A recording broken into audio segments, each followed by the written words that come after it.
next up is Dawn Bolton, who's talking about Key Active and has kindly joined us for the session. Dawn, I will leave it up to you to introduce yourself from Wiltshire Health and Care. This is Dawn, is it? Yeah? Dawn. Hello, Dawn. So you should be able to share now, Dawn. Super, thank you. So I'm Dawn Bolton. I'm a Service Transformation Manager within Wiltshire Health and Care. Let me just share my slides. So I'm going to talk to you today about Key Active. Perfect. Okay. So Key Active, it's something that we have previously done a pilot on within Wiltshire Health and Care within respiratory, but we're looking to utilise it more fully now. So it's been a BSW offering, so we've got 400 licences, which we are predominantly using for the long COVID patients. And effectively it's digital technology supporting patients to really find the value of movement in their daily routine. So it's a personalised programme, so each patient will have, we've got inclusion and exclusion criteria for the clinicians to assess whether they think somebody is appropriate or not to engage with the programme. It's a 12-week programme and effectively it's wearable technology. So it's very much similar to a smartwatch, but it will only display the time on there. So what they don't want people to do is to sort of feel as if they're looking at something and saying, oh, I've got a couple more steps that I need to do or something like that. They're trying to move away from that. So what they do is they baseline effectively that the patient pops this on, they baseline what activity they currently do within their everyday life, and then there are a number of guided sessions with the Key Active team, and they look at ways in which they can incorporate movement into their everyday lives, making that really quite a sustainable change. So it's really, I mean, they've got on part of their paraphernalia is ultimately it's a paradigm shift. So it's trying to look at the 112 waking hours a week. So a real mindset shift from somebody feeling as if they have to go to the gym, and you know, for some patients, certainly those with malaise, potentially people that are overweight, you know, we looking at patients with diabetes, you know, all these sorts of things. Going to the gym would be just too daunting, too much of a massive step change for them. So actually what it's trying to do is promoting self-care, movement in their everyday life, within your own house, within your own, the way that in which you currently live.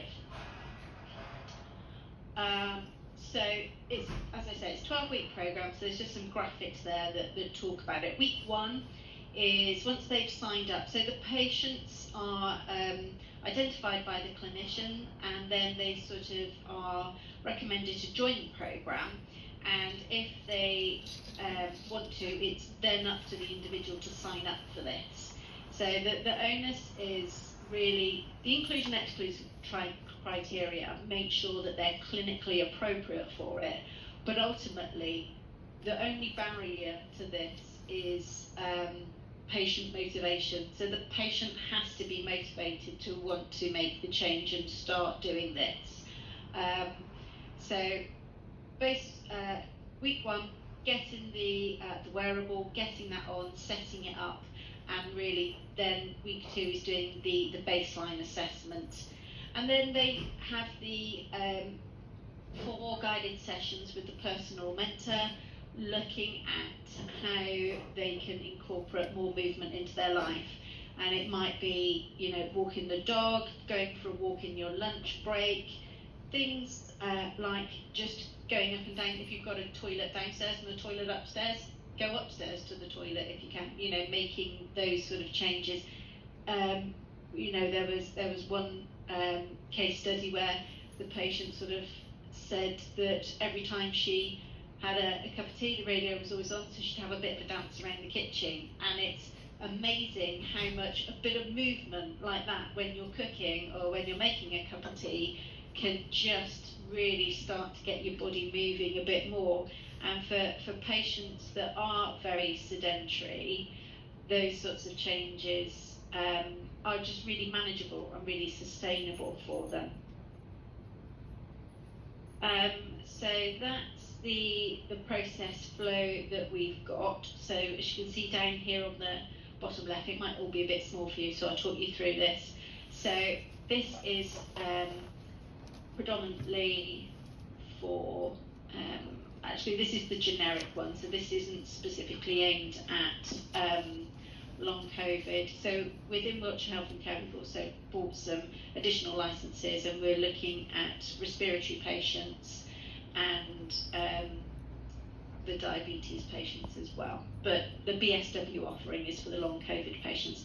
So down in the bottom left, we've got the inclusion criteria. So they've had a recent clinical review, and either they want to become more active and or lose weight. Any red flags are eliminated, they're medically stable, their medication is optimised, and we're not waiting the results of any significant investigations. Once that happens, if we go to the top sort of box on the left there, patient consultation, it can be a first appointment or it can be a follow-up appointment. We're trying to really just identify patients that are ready to engage with this rather than make it too prescriptive. So moving through the process flow, patient meets the key active inclusion criteria. If they don't, then they continue with their treatment plan or are discharged as appropriate. If they do meet it, the patient is offered key active. If the patient wishes to register for it, then they are sent, we've got it set up within our system 1, a preset email or text message template, which has the key active link. I'll follow that process. Oh, well, as you say, if they don't want to register for it, they decline the programme. We just mark it up on the system that they've been offered and declined, and then they go back to the continue with treatment plan or discharge. So once the patient has been sent something, as I say, it's then down to them to sign up, and we refer them just straight through to the generic key active website address, because there's a whole host of information on there, which is the best way really for them to understand more about the programme. And then the clinician can mark up the patient records in that they've been referred to key active. Any correspondence then with the GP is then added on there so that we know that we've got it. In terms of, so then they're placed on the PIFU plan, placed on PIFU to review after 3 months. So because it's a 12-month programme, they go on PIFU. So then when that 12 weeks finishes, they're then either PIFU reviewed and discharged, or they have their follow-up session with the clinician and continue with their treatment plan if there's treatment ongoing.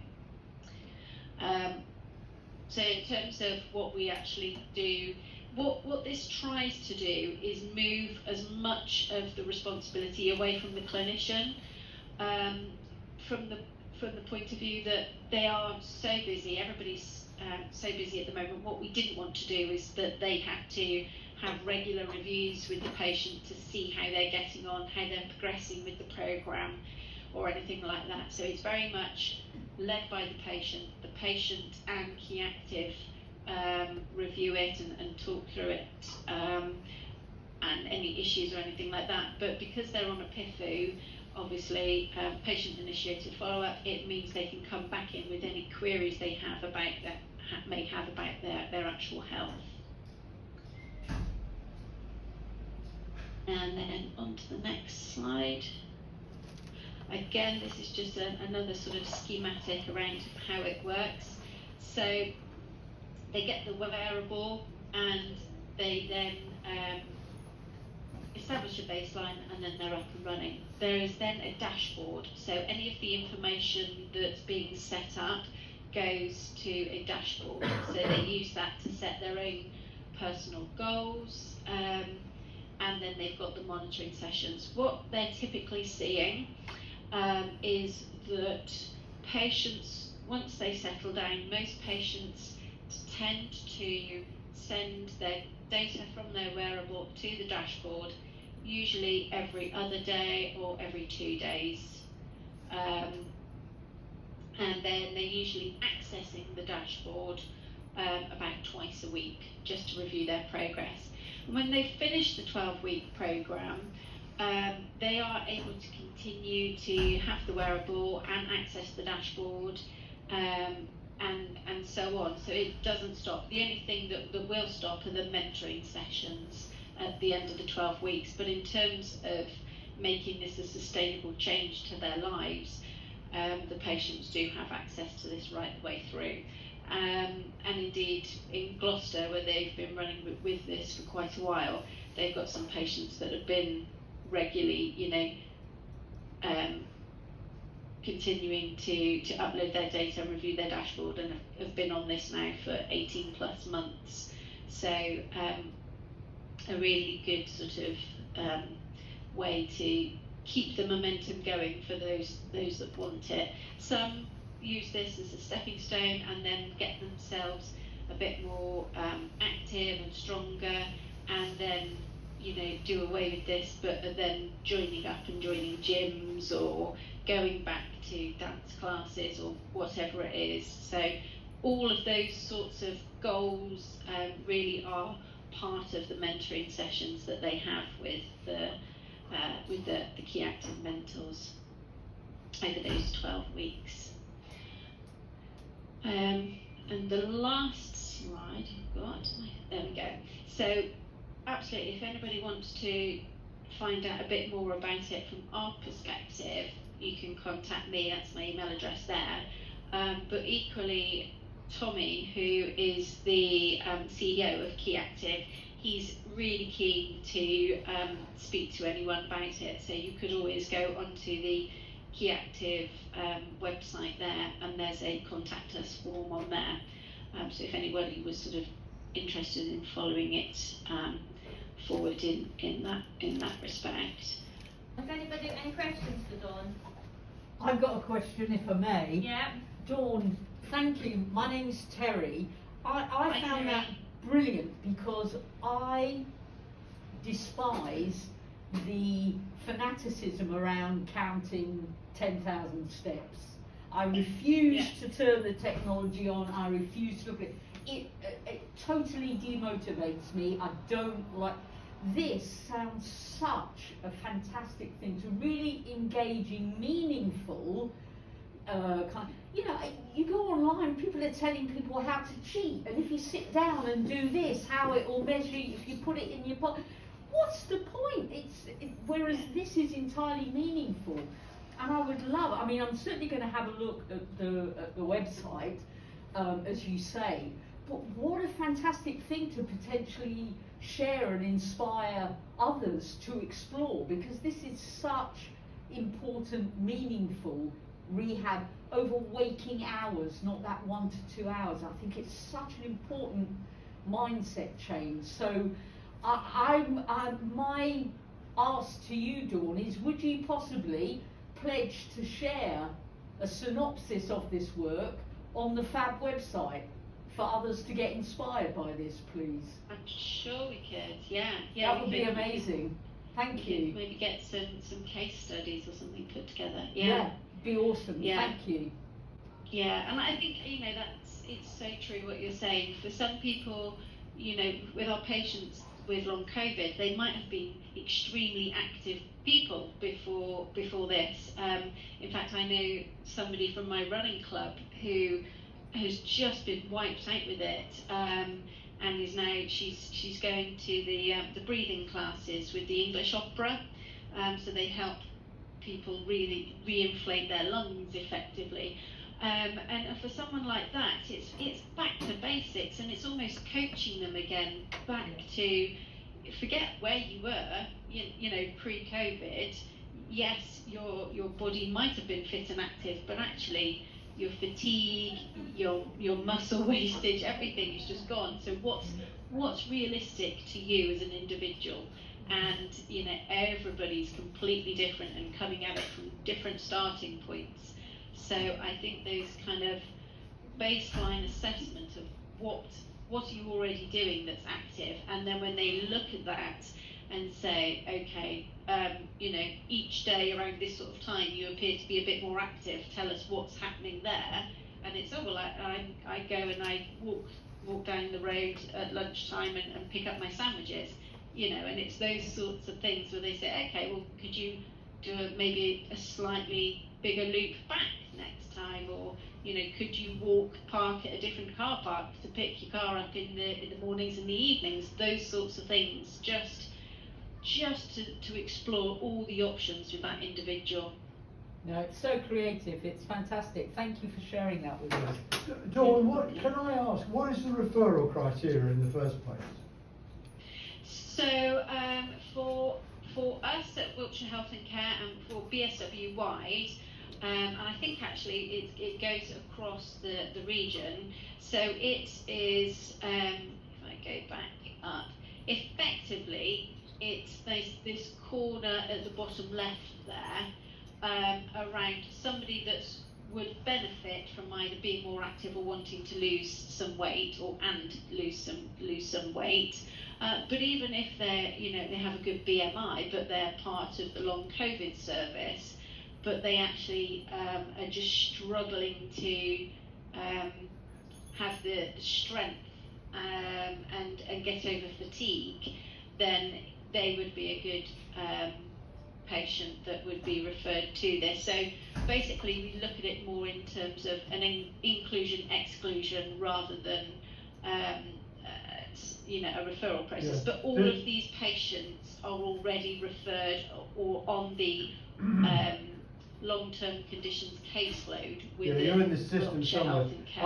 I'm just on the website now. It says 94% of people change their behaviour, and 89% of our users continue to use the dashboard after 12 weeks.